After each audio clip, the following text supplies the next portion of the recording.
kwa mfano mazingira ya baridi kali sana. Mazingira ya baridi, nyuki wanabaki kwenye mizinga kwa muda mrefu, kwa sababu baridi kali linafanya nyuki asiwe na mizunguko mingi.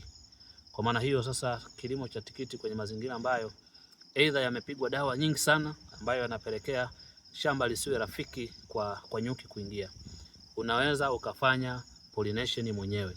Heka moja ya tikiti inaingia miche kama 3500 mpaka 4000 hapa. Kwa hiyo manake matunda, ukisema kila shina liwe na matunda mawili, manake tunaongelea matunda 8000. Kwa ni rahisi sasa ukasema miche yako ikiwa bado michanga unakwenda. Hii hapa ni ua jike. Jike inakuwa imevimba namna hii, lakini hii ni ua dume. Dume inakuwa iko kama mwamvuli. Kwa unachokuwa unakifanya taratibu, gently.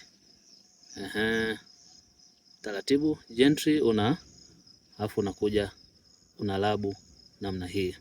Hapa unafanya pollination mwenyewe. Mambo yameshashindikana sasa, unakuja kufanya mwenyewe. Unaona?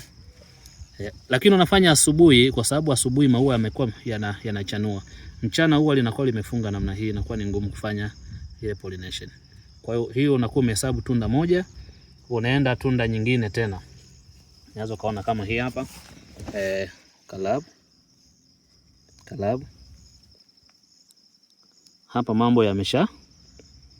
Hapa mambo yameshashindikana sasa. Inabidi ufanye mwenyewe, kwa sababu baridi kali sana linafanya nyuki wasiwe na mizunguko mingi.